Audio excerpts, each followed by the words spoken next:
2029 मध्ये विशाल पाटील खासदार नसणार, भाजपचे आमदार गोपीचंद पडळकरांचा दावा। सांगलीच्या जतचं अध्यक्षपद ज्यांनी ज्यांनी घालवलं त्यांचा कार्यक्रम होणार, पडळकरांचा इशारा। 2029 मध्ये सांगलीत भाजपचा खासदार झाला पाहिजे अशी शपथ घ्या।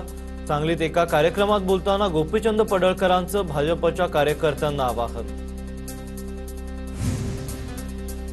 महाराष्ट्रात आम्ही काही वाटेकरू किंवा भाऊबंदकीचे पक्ष पाहिले आहेत। मंत्री आशिष शेलार यांची ठाकरे बंधूंवर घणाघाती टीका। अजित पवारांनी ज्या काँग्रेससोबत अनेक वर्ष सत्तेचा गाडा हाकला त्या दादांच्या पश्चात त्यांना कुटुंबाप्रती इतकी टोकाची भूमिका का? बारामती पोटनिवडणुकीत काँग्रेसनं उमेदवार दिल्यानंतर रामदास आठवलेंची टीका। राजकीय पक्षांनी आपापले निर्णय घ्यायचे असतात, कोण विजयी होणार हे जनता ठरवेल। काँग्रेसनं बारामतीत दिलेल्या उमेदवारावर सुधीर मुनगंटीवारांची प्रतिक्रिया। दादांचं स्वप्न पूर्ण करण्यासाठी माझं दुःख मनाच्या तळघरात कोंडलं। बारामती पोटनिवडणुकीसाठी अर्ज दाखल केल्यानंतर सुनेत्रा पवारांची भावूक प्रतिक्रिया। तर काँग्रेसकडून सुनेत्रा पवारांविरोधात आकाश मोरेंचा अर्ज। बारामतीची निवडणूक बिनविरोध व्हायला पाहिजे होती, छत्रपती संभाजीराजेंची प्रतिक्रिया। कर्तृत्ववान व्यक्ती गेल्यानंतर तिथे निवडणूक का झाली पाहिजे? राहुरीत होणारी निवडणूकही भावनिक, तिथेही तोच विचार करणं गरजेचं, संभाजीराजेंची प्रतिक्रिया। सुनेत्रा पवारांच्या उमेदवारी अर्ज सभेतील व्हिडिओ ट्विट करत पवारांच्या राष्ट्रवादीचे नेते विकास लवांडेंचा सुनील तटकरेंवर निशाणा। सुनेत्रा पवारांच्या भाषणावेळी तटकरे किती सिरियस आहेत असं म्हणत लवांडेंची टीका। त्यांचा पक्ष ताब्यात घेण्याचा संबंध नाही, राष्ट्रवादीच्या विलीनीकरणाच्या प्रश्नावर शरद पवारांनी स्पष्ट केली भूमिका। अजित पवार त्यांच्यासोबत जी चर्चा सुरू होती, भविष्यात चर्चा होईल का याबाबत आज सांगता येणार नाही, शरद पवारांनी केलं स्पष्ट। राहुरीच्या पोटनिवडणुकीत फडणवीसांच्या फोननं ट्विस्ट, पवारांच्या राष्ट्रवादीचे नेते प्राजक्त तनपुरेंची माघार, गोविंद मुकाटेंना उमेदवारी। तर मतदारसंघाच्या प्रश्नावर भाजपसोबत सकारात्मक चर्चा, फडणवीसांच्या विनंतीला मान दिला, तनपुरेंकडून स्पष्ट। अजितदादा म्हणाले होते, शिंदे सर्वात जास्त सह्या करणारे मुख्यमंत्री, एकदा शब्द दिल्यानंतर माघार घेत नाही, लोकांचे पैसे आहेत त्यामुळे लोकांसाठी सह्या करतो। ठाण्यातील कार्यक्रमात उपमुख्यमंत्री एकनाथ शिंदेंचं वक्तव्य। महार वतनाच्या जमिनीवरून एकनाथ खडसे आणि गिरीश महाजन यांच्यात जुंपली, मी जमीन खरेदी केली तेव्हा खडसेंनी तक्रार का केली नाही? गिरीश महाजन यांचा सवाल। तर महाजन त्यावेळी आमचे बाळ होते त्यामुळे तक्रार केली नाही, खडसेंची टीका। महापुरुषांबद्दल तथ्यहीन वक्तव्य करणाऱ्यांवर गुन्हा दाखल करा, नितेश राणेंच्या वक्तव्यावरून संभाजीराजेंची मुख्यमंत्र्यांकडे मागणी। शिवराय सेक्युलर नव्हते असं वक्तव्य नितेश राणेंनी केलं होतं। चंद्रपूर महानगरपालिका निवडणुकीत भाजपच्या अधिकृत उमेदवाराविरोधात निवडणूक लढवणाऱ्या भाजप कार्यकर्त्यांना पुन्हा पक्षात प्रवेश देण्याची भाजप नेते सुधीर मुनगंटीवार यांची घोषणा। भाजपच्या स्थापना दिनानिमित्त आयोजित कार्यक्रमात मुनगंटीवारांची घोषणा। दादरच्या संयुक्त महाराष्ट्र दालनात ठाकरेंच्या शिवसेनेचं ठिय्या आंदोलन। दालनात मुंबई महापालिकेनं दुर्लक्ष केल्याचा ठाकरेंच्या शिवसेनेचा आरोप। तर संयुक्त महाराष्ट्र दालनात सध्या कबुतरांची शाळा भरते, ठाकरेंच्या नगरसेविका किशोरी पेडणेकरांची टीका। शिर्डी जमीन फसवणूक आणि अवैध सावकारकी प्रकरणात आरोपींना न्यायालयीन कोठडी। अटकेतील आरोपी अरविंद बावके, किरण सोनवणेला 14 दिवसांची न्यायालयीन कोठडी। तर खरातची पत्नी कल्पना खरात, अरविंद बावके, किरण सोनवणे, अशोक तांबेंवर गुन्हा दाखल। भोंदू खरातची पत्नी कल्पना खरातचा राहता न्यायालयात अटकपूर्व जामिनासाठी अर्ज। 4 तारखेला अर्ज केल्याची माहिती। शेतकऱ्यांची लुबाडणूक आणि सावकारी प्रकरणात भोंदूसह पत्नीवर गुन्हा दाखल, 10 तारखेला सुनावणी। भोंदू अशोक खरात विरोधात ईडीकडून मनी लॉन्ड्रिंगचा गुन्हा दाखल। खरातच्या आर्थिक गैरव्यवहार प्रकरणात ईडीकडून तपासाला सुरुवात, सर्व कागदपत्र मागवल्यानंतर ईडीकडून गुन्हा दाखल। समता पतसंस्थेचे अशोक खरातला सर्वाधिक मेसेज, जानेवारी महिन्यात सर्वाधिक मेसेज गेल्याची माहिती। समता पतसंस्थेच्या खात्यांच्या माध्यमातून सर्वाधिक व्यवहार जानेवारीत झाल्याचा संशय शिर्डी पोलिसांकडून तपास सुरू।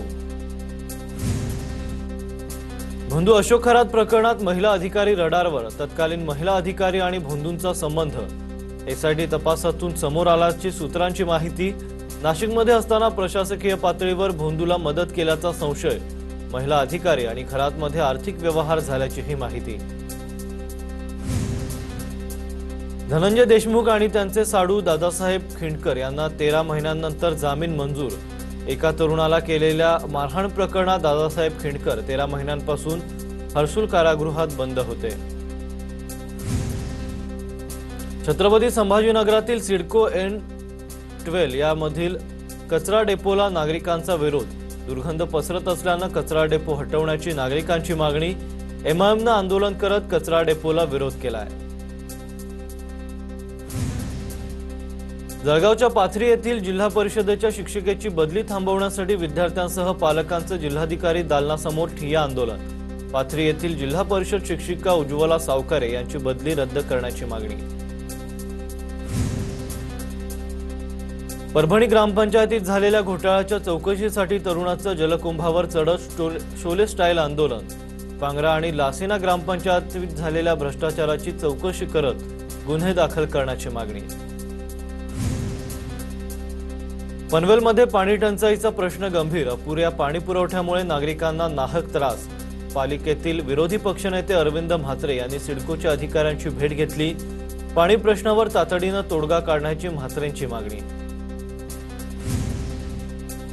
मुंबईत बळीराम हिरे आर्किटेक्ट कॉलेजच्या विद्यार्थ्यांचं आंदोलन। खेरवाडी पोलीस ठाण्याबाहेर मनसेसह विद्यार्थ्यांचं आंदोलन। बळीराम हिरे कॉलेजनं गुणपत्रिका न देता फसवणूक केल्याचा विद्यार्थ्यांचा आरोप। ऊसतोड कामगारांना प्रतिटन ऊसतोडीसाठी 500 रुपये तर प्रसूती होणाऱ्या ऊसतोडी कामगार मातांना 25,000 रुपये देण्याची मागणी। मागणीसाठी बीड जिल्हाधिकारी कार्यालयासमोर कामगारांचं आमरण उपोषण।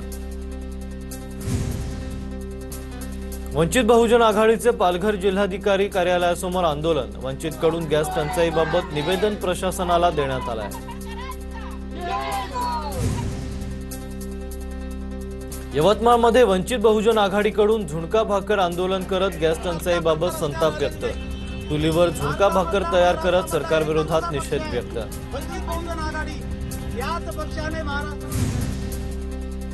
विरार रेल्वे स्थानकात 15 डब्यांच्या लोकलसाठी प्लॅटफॉर्म विस्तारीकरणाचं काम पूर्ण। प्लॅटफॉर्म क्रमांक 3 आणि 5 याची लांबी रुंदी वाढवली। या विस्तारामुळे विरारहून धावणाऱ्या 15 डब्यांच्या लोकल लवकरच सुरू होणार। जालना शहर महानगरपालिकेच्या सर्वसाधारण सभेत सत्ताधारी आणि विरोधकांमध्ये हमरीतुमरी। सर्वसाधारण सभेत महात्मा फुले मार्केट उभारणीच्या प्रश्नावर चर्चा करताना भाजप शिवसेना नगरसेवकांमध्ये शाब्दिक चकमक। नागपुरातील 14 वर्षांच्या अथर्व मनोरे अपहरण आणि हत्या प्रकरणात तिघांना अटक। शेजारी राहणाऱ्या जयराम यादव या मित्रानेच खंडणीसाठी अपहरण केलं होतं। आरोपींनी केलेल्या मारहाणीत अथर्वचा मृत्यू झाला होता। नाशिकच्या सातपूरमधील महिलांचं लैंगिक शोषण प्रकरण। आरोपी रवींद्र एरंडेला 4 दिवसांची पोलीस कोठडी। पोलीस तपासात पेनड्राईव्ह आणि काही प्राण्यांचे अवयव सापडलेत। बुलढाणा जिल्ह्यातील धाडमध्ये दुर्दैवी घटनेनं संपूर्ण परिसर हादरला। एकाच कुटुंबातील आईसह 4 मुलांना विषबाधा। 3 लहानग्या बहीण भावांचा मृत्यू तर आई आणि एका चिमुकलीवर रुग्णालयात उपचार सुरू। अन्नातून विषबाधा झाल्याचा संशय। नाशिकच्या सिन्नरमधील ठाणगावात रेशनच्या तांदळात प्लास्टिकच्या तांदळाची भेसळ केल्याचा ग्रामस्थांचा दावा। मात्र हा तांदूळ फोर्टिफाईड राईस असल्याचं प्रशासनाकडून स्पष्टीकरण। जनगणनेच्या कामात भाग न घेणाऱ्या 10 जणांवर फौजदारी गुन्हा दाखल। नागपूर महापालिकेची कडक कारवाई। अकोल्यात नाल्याचा पाण्याचा वापर हॉटेल व्यावसायिकाकडून होत असल्याचा व्हिडिओ व्हायरल। नाल्याच्या पाण्याचा वापर हॉटेलसाठी केला जात असल्याचाही आरोप। कल्याण पूर्वेतील स्कायवॉकवर दुचाकी चालवल्याचा धक्कादायक प्रकार समोर। व्हिडिओ व्हायरल होताच प्रवाशांकडून संताप व्यक्त। नाशिकच्या गंगापूर रोडवरील काही जुनी झाडं तोडण्यावरून नागरिक आमने सामने। रस्त्यावर मधोमध असलेलं झाड तात्काळ तोडण्याची काही नागरिकांची मागणी, तर हे जुनं झाड तोडू नये अशी मागणी करत काही नागरिकांची झाडाखालीच प्रार्थना। सांगली कृषी उत्पन्न बाजार समितीचं अखेर त्रिभाजन। जत आणि कवठे महांकाळ कृषी उत्पन्न बाजार समिती आता वेगळ्या होणार। अधिसूचना जारी होता सांगली कृषी उत्पन्न बाजार समितीचे संचालक मंडळ बरखास्त। मुख्यमंत्र्यांच्या पाठबळामुळे ताडोबा व्याघ्र प्रकल्पातील पर्यावरण पुनरुज्जीवन प्रकल्पाला नवी चालना। वन विभागाचा झिरोधा आणि फार्मर्स फॉर फॉरेस्ट यांच्यासोबत सामंजस्य करार। व्याघ्र प्रकल्पाच्या परिसरात जागेचं पर्यावरणीय पुनरुज्जीवन करण्यासाठी करार। धाराशिवच्या लोहारा तालुक्यात एकनाथ केसरी बैलगाडा शर्यतीचं आयोजन। राज्यभरातून 15 बैलजोडींचा शर्यतीत सहभाग। लोहारा तालुक्यातील भातगळी येथील आनंद पाटील यांच्या बैलजोडीनं प्रथम क्रमांक पटकावलाय। धुळे जिल्ह्यातील व्यावसायिक गॅस टंचाईचा पनीर व्यावसायिकांना फटका। व्यावसायिक गॅस मिळत नसल्यानं पनीर बनवणं कठीण।